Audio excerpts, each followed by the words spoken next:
Olá, como vai? 1º de janeiro, domingo, nós estamos aqui, 2017. O tão sonhado ano 2017 chegou, né? Tanta gente falando em 2016, o quanto estava difícil e tudo mais. Então tem essa mudança de ano, também tem uma mudança, uma renovação de esperança. Eu começo falando do programa, que hoje vai ser um bate-papo mesmo com o editor de política, Rafael Rocha. Obrigado por estar com a gente, Rafael. Obrigado, Vocês numa correria hoje também, né? Numa danado. cobertura intensa, né? Verdade. Acho que hoje sela, né? 2016, tudo que vocês fizeram de política, hoje é o selo, realmente, né? Hoje fecha 2016 e começa a cobertura pra gente em 2017. Muito trabalho pra gente, pros prefeitos.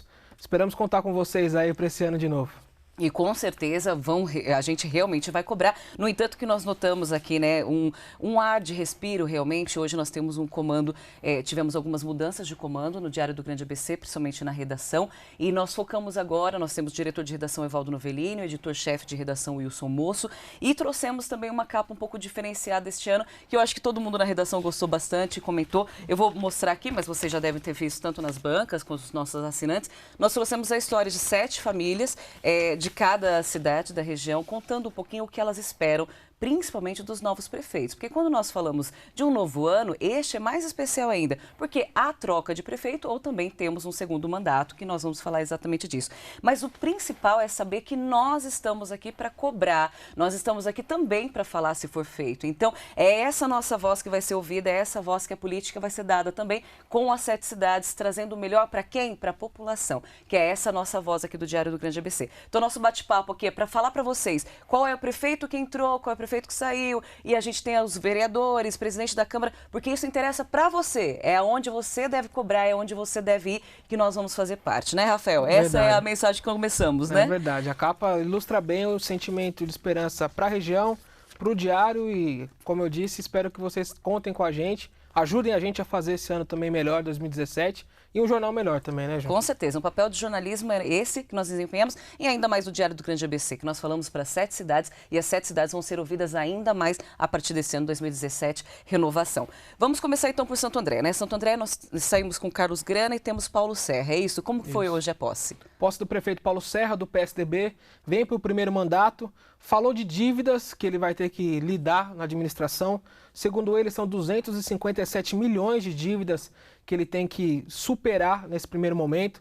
Uma das medidas, já que ele já anunciou, Juliana, é congelar o pagamento por 90 dias para renegociar, fazer uma auditoria, um pente fino nessas dívidas, ver o que ele paga, o que ele consegue cortar, o que ele não consegue.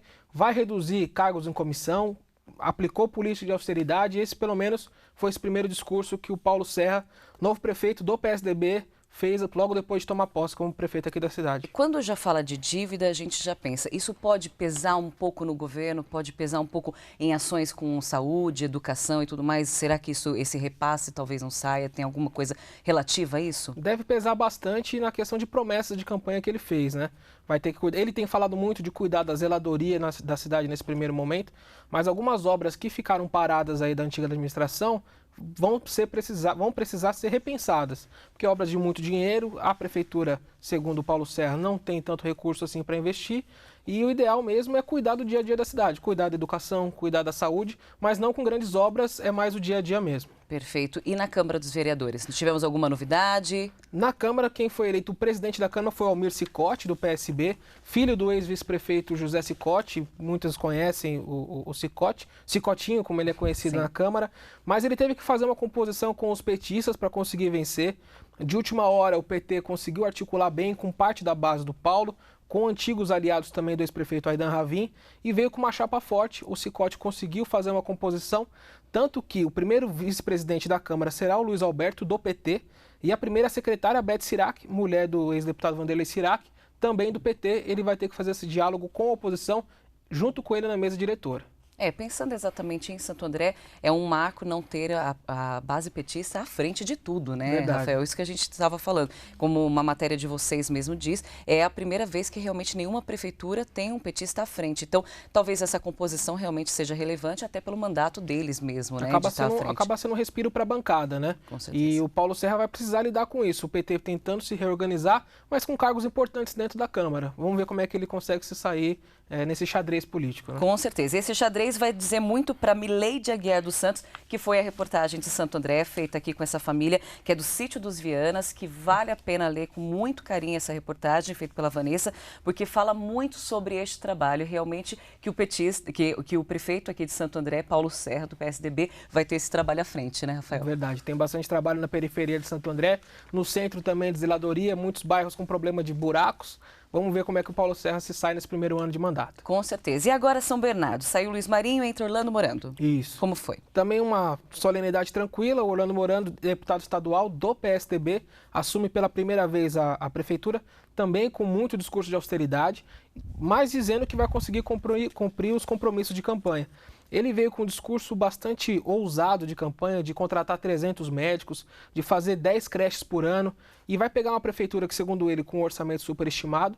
Ele não quis revelar para a gente quanto que ele vai herdar de dívida, mas disse que ele vai conseguir equacionar a política de austeridade com corte de cargos em comissão e também cumprir o seu plano de governo na íntegra. Na questão do Orlando Morando, ele é um deputado, né? Um deputado da região. Você acha que isso já facilita também essa via de verba para a região e tudo mais? Facilita basicamente o trânsito com o governo do estado, né? A gente acompanhou bastante troca de farpas entre o prefeito Luiz Marinho, que deixa a administração, e o governo de Geraldo Alckmin. O Orlando é um parceiro do governo do estado. Pelo menos a gente espera que esse canal de diálogo seja facilitado e que o governo do estado de fato olhe para a gente. O governo do estado vem com muitas promessas, a linha 18, por exemplo, é uma grande promessa e que até agora não conseguiu destravar. Espero que com o Orlando Morando, tendo esse canal de interlocução, e ele deve ser o novo presidente do consórcio também, que ele consiga fazer esse campo se expandir um pouco mais de investimentos aqui para a nossa região.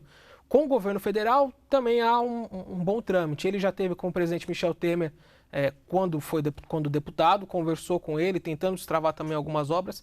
Esperamos que o discurso também seja aplicado aí na prática. Não, né? com certeza. A população de São Bernardo está carente disso, muitas obras em andamento, mas precisamos das conclusões mesmo. O trânsito em São Bernardo está insuportável na região do Paço Municipal. Falando de periferia, então, se nós formos elencar, exatamente existem várias e precisa se prestar atenção, sim. Espero que realmente chegue para que a gente trate. Na Câmara, alguma novidade? Na Câmara, sem muita surpresa, o Peri Cartola, do PSDB, candidato do governo, acabou vencendo, ele era o favorito, e a articulação que tinha sido feita pelo PT, também muito forte em São Bernardo, acabou não vingando. O Orlando conseguiu costurar toda a mesa diretora com nomes muito de confiança.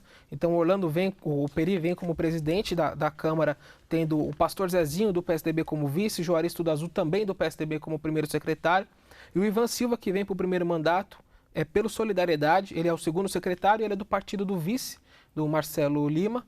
Então, a mesa diretora ali, sem grandes surpresas, e o Peri conseguiu costurar bem, junto com o governo, uma ampla maioria. Com certeza. Esperamos que aqui na reportagem do Francisco Lacerda, que o Samuel Penha Martins, 19 anos, ele é do bairro Santa Cruz de São Bernardo, é uma história muito comovente, vale a pena ler, que vai ser um dos bairros que com certeza vai ter a atenção também da administração, né, Rafael? Só fazer um adendo também, Ju, desculpa, a questão do PT lá em São Bernardo, depois de 8 anos de administração, para a gente ter um pouco de noção de como é que o partido vai se comportar. São os vereadores petistas, com exceção da Ananice, sindicalista, vem dos sindicatos metalúrgicos, todos votaram no Peri Cartola para presidente da Câmara. Então, pode ser que haja uma oposição um pouco mais tranquila, mais salutar, sem ser raivosa. Pode ser que o PT esteja colocando alguns passos para trás para depois dar uns passos para frente. Vamos ver como é que o PT vai se comportar lá em São Bernardo também. Eu acredito que é o berço, né, do PT São Bernardo, mas eu acho que antes de tudo vem a população. Então eles vão ter de pensar em como agir, em como chegar novamente a essa população que está ferida por uma troca de comando tão grande na base de São Bernardo. É porque a população, né, foi lá nas urnas e votou e disse não queremos mais. Foi um alerta. Então vale a pena que eles repensassem realmente e fizessem algo melhor para a população. Mudando para São Caetano, Paulo Pinheiro sai, vem Auríquio. Então foi de uma gestão que saiu Auríquio, veio Paulo Pinheiro e agora Auríquio novamente. Como que está São Caetano? Verdade, o Auríquio retorna à prefeitura depois de 4 anos, agora pelo PSDB, os outros 2 mandatos foram pelo PTB. Tomou posse hoje também com muitas críticas ao Paulo Pinheiro, de quem ele foi aliado por muito tempo. Reclamou bastante da falta de transição, segundo ele não teve. Faltou uma postura republicana, também foi essa crítica que o Auríquio fez ao antecessor. E ele disse que vai encontrar a prefeitura no escuro. Ele não sabe o quanto que ele vai herdar de dívida. A prefeitura disse, o antigo governo disse que vai entregar no azul para ele, com as contas controladas. mas ele quer pagar para ver, diz que essas primeiras semanas que ele vai tomar posse, ele vai ver como é que estão realmente as finanças e aí colocar um discurso mais em prática. Ele também vem pregando discursos de austeridade, de corte de cargos em comissão. Então, ele vai chegar e vai ter um diagnóstico melhor, segundo ele, nessa semana de como é que está a Prefeitura de São Caetano. Perfeito. Já na Câmara houve sim uma novidade. Na Câmara, o Auric já sofreu a primeira grande derrota, foi uma reviravolta em tudo que estava sendo costurado. O Pio Mielo, do PMDB, foi eleito presidente, o Pio Mielo que vem para o segundo mandato. O primeiro mandato ele foi eleito pelo PT, teve uma postura muito aliada ao Paulo Pinheiro durante o mandato, mudou para o PMDB para ser candidato à reeleição, conseguiu ser muito bem votado e agora vem como presidente numa eleição que foi bastante atípica. O Auric, a base governista do Auric, entendendo que havia a possibilidade de perder a eleição, colocou o nome de uma outra PMDBista como própria candidata, Sueli Nogueira, também de trabalho social na cidade, muito conhecido.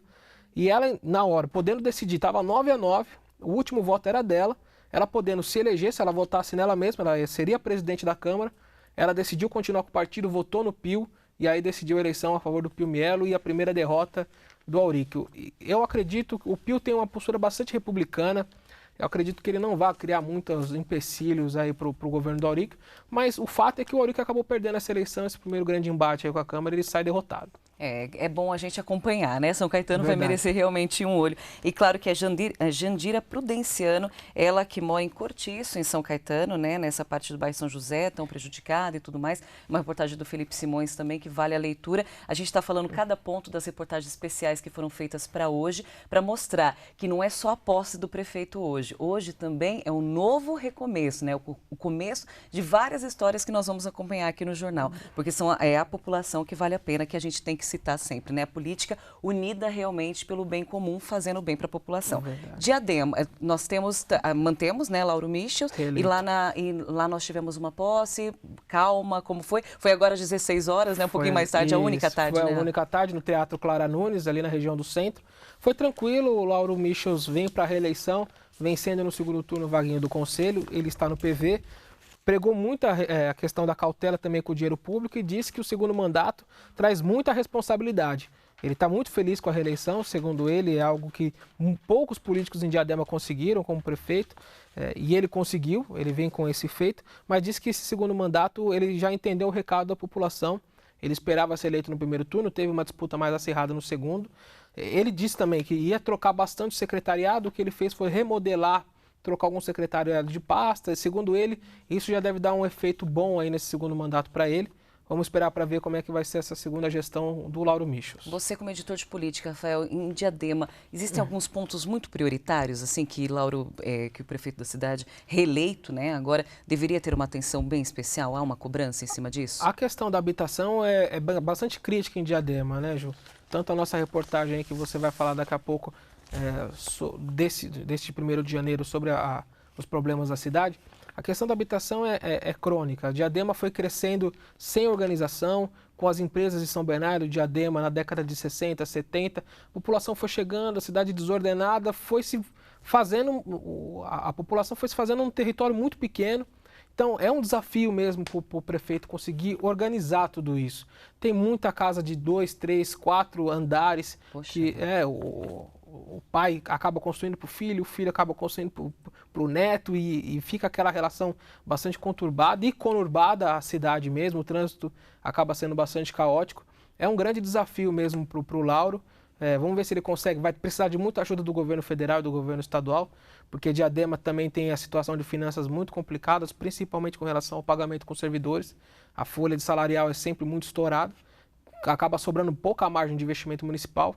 Vamos ver se ele consegue destravar essa questão que é crônica desde os anos 80 na cidade. E como você falou, a reportagem de Vinícius Castelli falando da aposentada Josefina de Oliveira, do sítio Joaninha, em Diadema, que com certeza a moradia é um fato importante nisso. O sítio Joaninha que acabou chegando a ligação de água só agora, para se ter uma ideia. A população até agora era abastecida por caminhão-pipa, não tinha esgoto direito. Só agora, com recursos do governo do estado, o sítio Joaninha começa a ter ligação de água para você ver como os problemas da cidade são crônicos e muito difíceis de ser consertados. Com certeza. Laura, nós vamos esperar no segundo mandato, que nós vamos estar aqui torcendo para que você consiga. Não é o contrário, né? Não é que a gente não quer que consiga, a gente quer que consiga sim, até para que a nossa reportagem fique mais em evidência e essa aposentada, a senhora Josefina, fique ainda mais feliz. Mauá, vamos lá.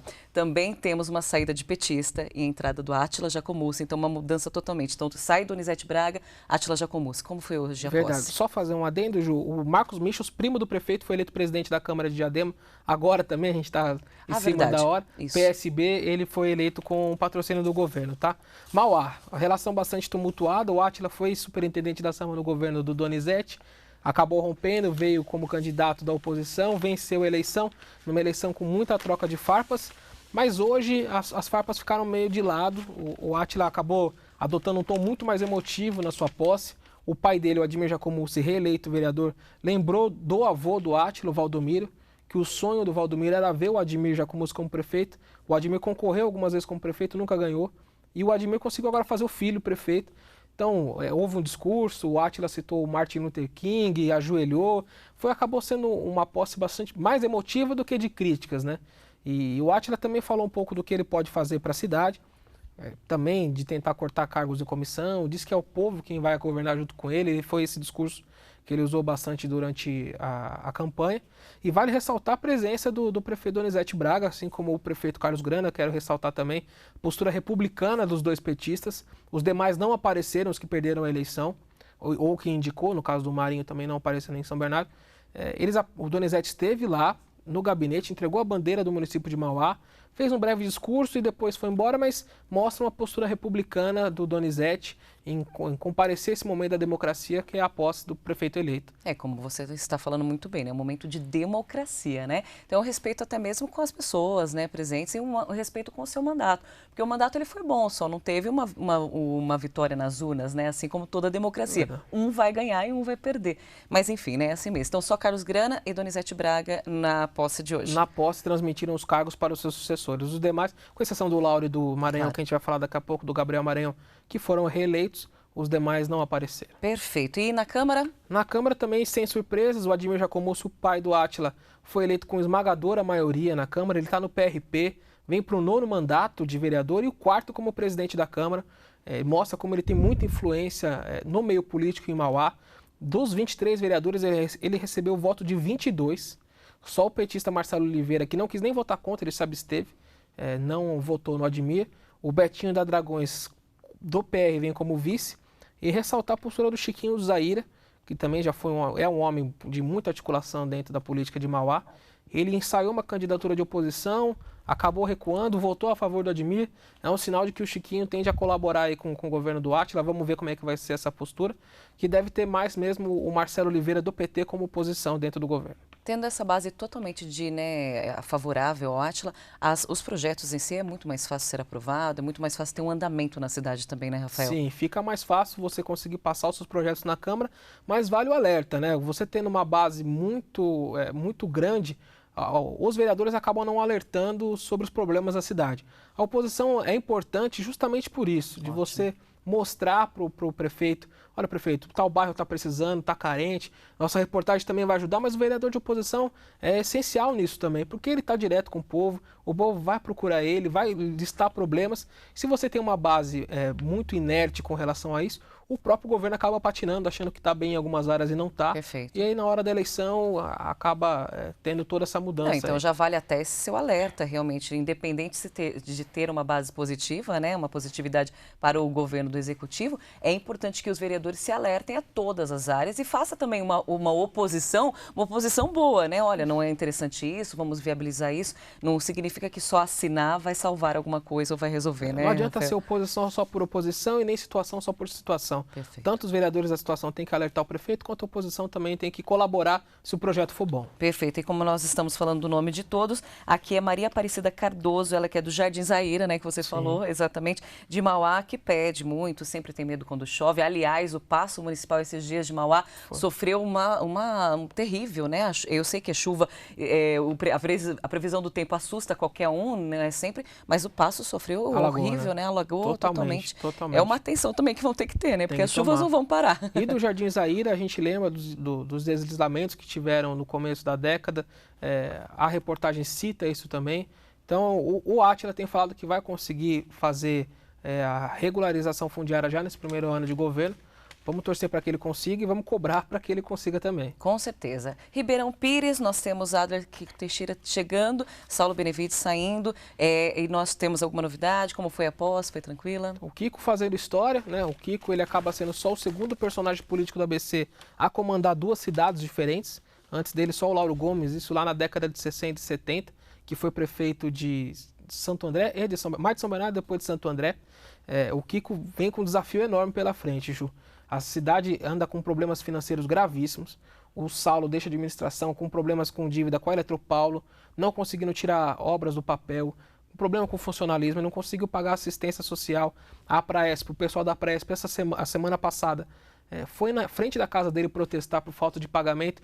Então, o cenário que o Kiko vai encontrar para administrar é de total caos. A cidade vem perdendo a arrecadação, isso o Saulo reclamou bastante, então ficou difícil administrar. No discurso dele de posse de hoje foi justamente isso, de ver o que ele vai encontrar. Ele reclamou também muito do Saulo de falta de transição, falou que o portal da transparência é muito bagunçado, é um caos, ele não conseguiu encontrar para ver como é que vão ser os números que ele vai herdar, né? Então ele vai chegar nessa semana, vai analisar, mas ele já sabe que o desafio é enorme, financeiro, colocar a casa em ordem, tentar, ele diz muito, de retomar o orgulho de morar em Ribeirão, que é uma cidade mais pacata, mais tranquila, mas que esses últimos 4 anos acabou tendo muita dificuldade financeira e que se refletiu principalmente na zeladoria da cidade. Então a cidade acabou ficando com problemas de sujeira, falta de luz, e o Kiko veio com esse discurso de tentar resgatar a autoestima de quem mora em Ribeirão. Vamos ver se ele vai conseguir executar esse trabalho todo que ele colocou no discurso hoje. Não, perfeito, consiga, né? Ribeirão Pires, que é uma instância tão gostosa, né? Uma parte turística tão ótima, festivais e tudo mais, precisa realmente ter essa alma, né? Não pode se perder no meio do caminho e dívidas todos os municípios, aliás, todos os estados, eu acho que é o que tem sido mais falado agora, ligação com Michel Temer quando é governo, ligação com coisa, falido vários estão, só que realmente você precisa ter uma vertente e fazer algo, não dá para ficar desse jeito, algo precisa mudar, né? Não adianta jogar a culpa para os outros governos, exatamente, né, Ju? Você também tem que colocar a casa em ordem, fazer política de austeridade. É a lição de casa que vai ter que ser feita. E só um adendo, o Kiko anunciou o secretário de Segurança hoje também, Coronel Navarro, que trabalhou aqui na gestão de Santo André, também foi comandante do CPA M6, vai lá para compor o secretariado do Kiko a partir hoje, já tomou posse hoje, 1º de janeiro. Vamos ver como é que vai ser o trabalho dele lá também. Exatamente. A segurança que é uma área que para todas as cidades é muito importante, né? E o nome do Navarro é bem conhecido. Espero que faça um bom mandato lá também. Câmara teve alguma mudança? Câmara sem muita surpresa. O Rubão Fernandes, do PSD, candidato do Kiko, acabou vencendo, fez uma composição ali com a oposição. Acabou tudo muito bem, tudo muito tranquilo na eleição da Câmara em Ribeirão Pires. Perfeito. E a reportagem foi feita no bairro Jardim Serrano, em Ribeirão Pires. Fala da Claudineia Pereira Machado, falando também um pouquinho do sofrimento dessa família, que espero que seja resolvida. Só para não incorrer ao erro, a reportagem de Mauá foi feita pela Vanessa de Oliveira e a reportagem de Ribeirão Pires é Yara Ferraz. Daqui a pouquinho a gente vai falar da reportagem de Rio Grande, né, que a gente já vai entrar neste assunto, que também é da Yara Ferraz. Gabriel Maranhão continua no governo, como está Rio Grande? Reeleito em Rio Grande da Serra, fez um discurso de agradecimento à população, acabou sendo reeleito, fez o discurso para o padrinho político dele, que é o Kiko, como ele sempre faz questão de ressaltar todo o apoio que o Kiko deu para ele quando ele era secretário de obras e foi o candidato em 2012, mas deu um puxão de orelha na população, um discurso diferente aí que o Maranhão veio adotando. Segundo ele, a cidade tem evoluído, os governos que passaram a ter feito melhorias na cidade, só que ele tem notado o crescimento de vandalismo. Ele falou que a cidade está pichada, o pessoal tomando banho na fonte e deixando as fontes da cidade sujas.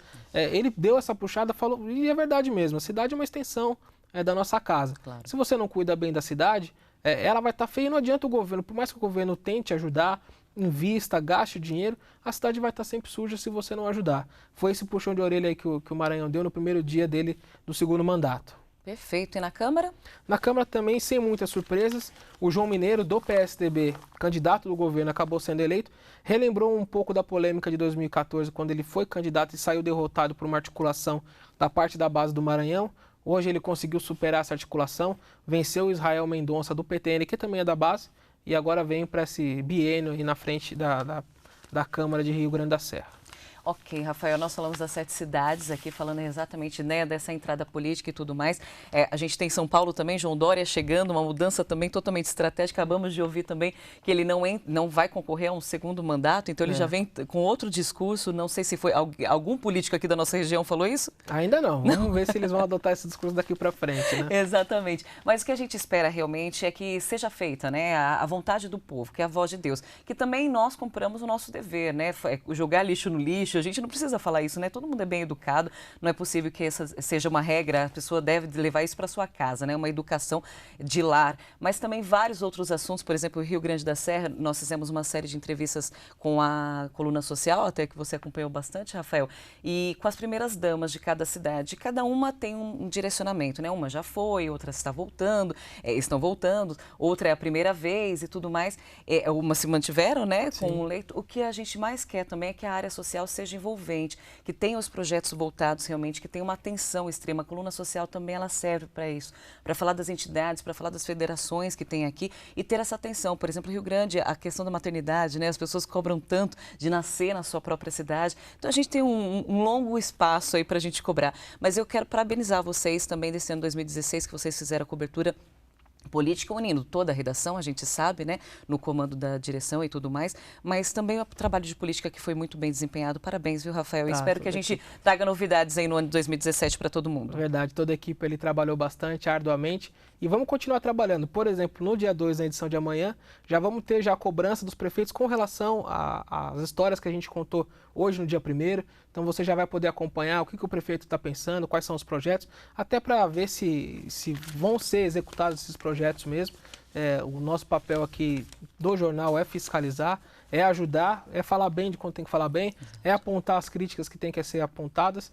E estaremos aqui em 2017 firme e forte nesse propósito. Exatamente. E de Rio Grande da Serra foi na Vila Santo Antônio, Alvarina de Fátima Eusébio Almeida. Essa foi a história contada, né, da Yara Ferraz, que foi acompanhar a repórter. Todos os fotógrafos que trouxeram também fotografias maravilhosas. Eu espero que vocês saibam que a gente está aqui para ajudar e contamos com vocês também, né? O jornal ele só vai ter um crescimento ainda melhor, né? Chegar até vocês se vocês também acreditarem em nosso trabalho e estiverem com a gente, tanto no online, que é o nosso trabalho aqui no DGABC TV, com o site também, trazendo sempre minuto a minuto, várias informações e, claro, nosso jornal impresso sempre fidedigno, trazendo as melhores notícias para vocês. Então, até um próximo programa, né, Rafael? Muito obrigada pela companhia, até mais. Legal, Ju, obrigado e grande ano de 2017 para todos nós. Para todos nós, até mais.